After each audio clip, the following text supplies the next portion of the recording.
fi'li, the action of the Prophet. And the third one is taqrir, the silence of the Prophet. This three things is very important for you to understand.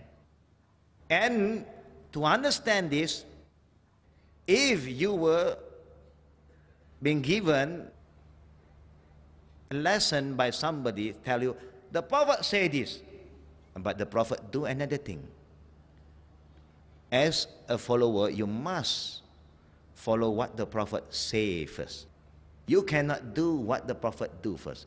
You must do what the Prophet want you to do first. Al-qawl nabi taqaddam min al-fi'l nabi. The saying of the Prophet always comes first before his action. Don't do what the Prophet do first, do what he want you to do. Now under this three category, you have Sunnah, that is wajib. Now this is very important for all of us to know, because in general all Muslims say Sunnah is optional. There is the general understanding of the Muslim, Sunnah is optional, but there is a Sunnah which is called Sunnah wajib, because Sunnah is the way of the Prophet. The way of the Prophet, there is wajib for you to follow, a must for you to follow, and there is certain way of the Prophet, saying of the Prophet is just a Sunnah, just a optional for you to follow. You have a choice to do it or not. I'll go in detail later on. You have Sunnah wajib and Sunnah sunnat.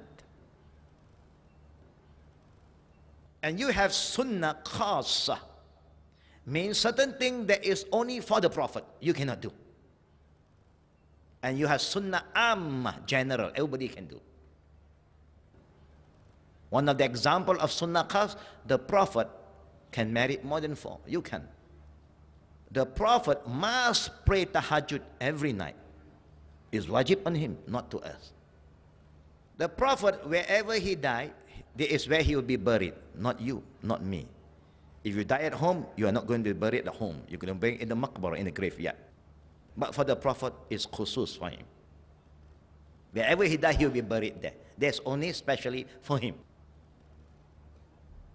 The Prophet cannot receive any sadaqah. We can.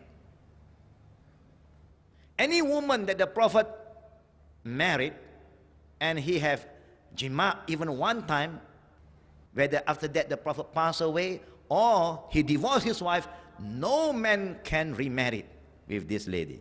No man can marry this lady anymore, because she become Ummul Mu'minin, the mother of all believers. That is only apply for the wife of the Prophet, not for our wife. Our wife, after you married her, you divorce her, after her iddah, is up to her. It's up to her to remarry again or not to marry. That is her choice, but she can. And anyone can propose to her again, but not the wife of the Prophet. This is some example, something that is only allowed for the Prophet, not for his ummah. Sunnah khasa and Sunnah amma. And then you have Sunnah ibadah wa Sunnah adah. Sunnah is the way of the Prophet. Whatever the Prophet do is a Sunnah. But the Prophet being an Arabs, he may eat like the Arabs, he may dress like Arabs. That is Sunnah adah. That is part of his tradition. It's an Arab tradition.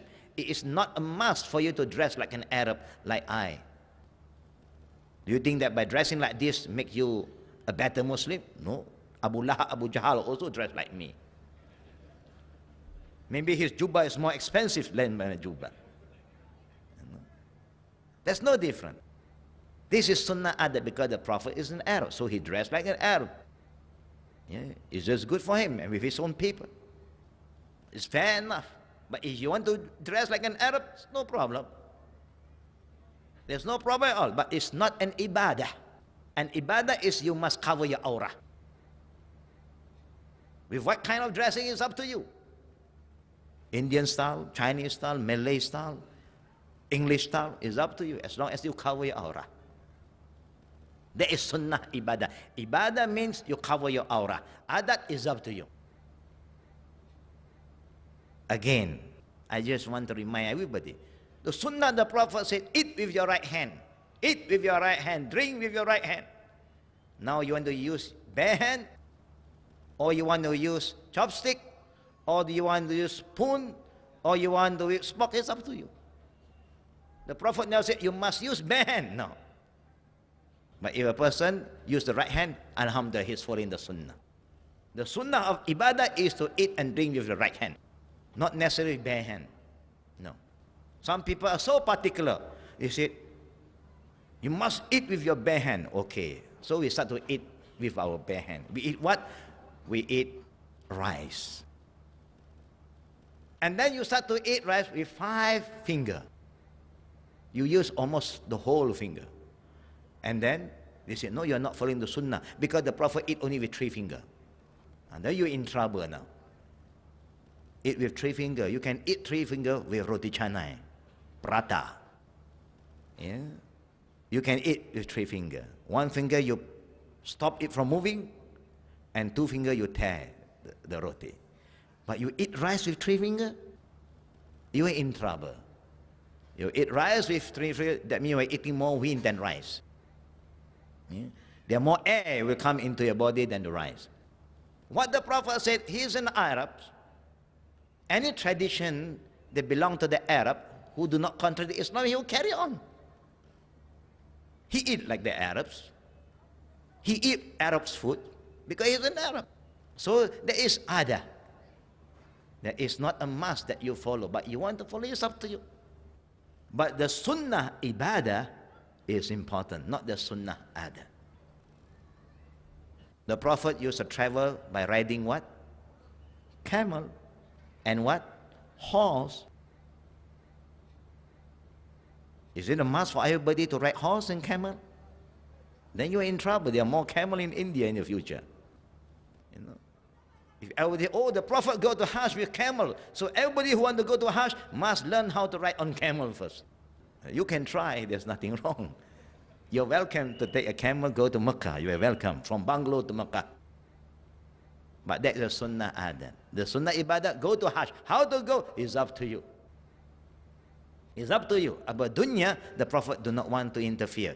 The Prophet said, Antum a'lamu bi umuri dunyakum. About the dunya, you are more knowledgeable than me. I don't want to get into it. But about akhirah, you don't come in.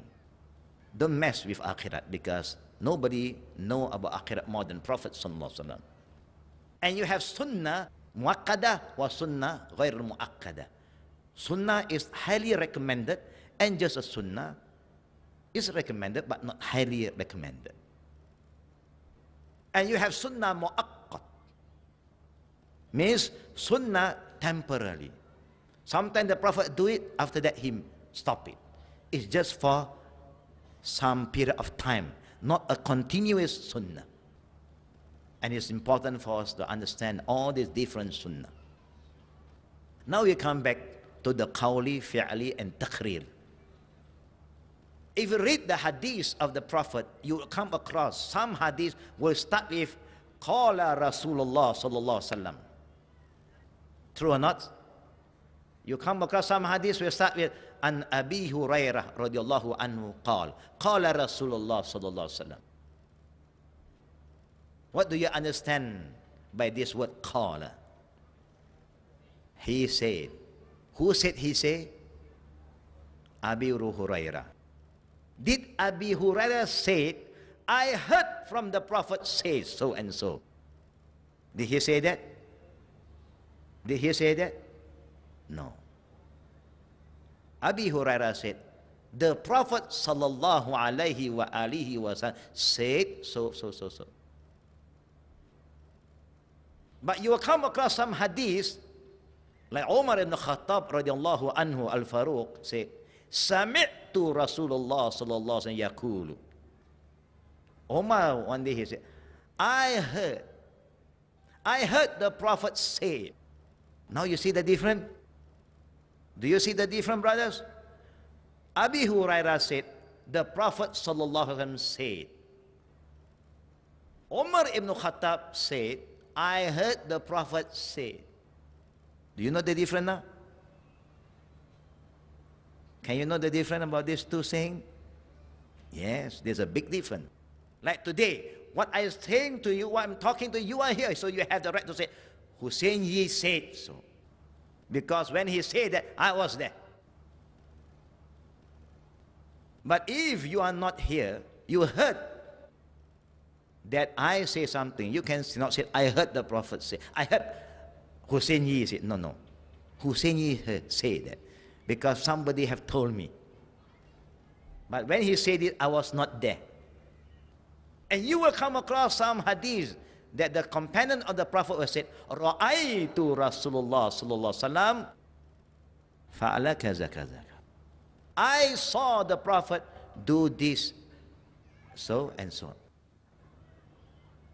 I saw the Prophet make his wudu, taking his ablution.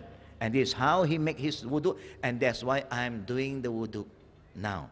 Just like how I've seen him perform his wudu. You see the difference now? One companion said, the Prophet said. Another companion said, I heard the Prophet say. Another companion said, I saw the Prophet do this and this and this. All are Sunnah. But when the Prophet command you, example, the Prophet said, Sallu kama ra'aytumuni usalli. When Allah said, Aqimus salah, establish your prayer, perform your prayer. Then the Prophet was taught by Angel Gabriel how to perform the prayer. Because when he made the Isra and Mi'raj, his night journey from Mecca to Medina, from Medina to Palestine, from Palestine, he went up. Don't do what the Prophet do first, do what he want you to do. People who follow the Quran must follow the Sunnah. Sunnah is the way of the Prophet. Whatever the Prophet do is a Sunnah. You cannot change the rak'at of prayer. You cannot change the time of prayer. When you change, that means you commit a sin. Allah says, He is the best example for you to follow. Ya ayyuhallazina amanu ati Allah wa ati ar-Rasul.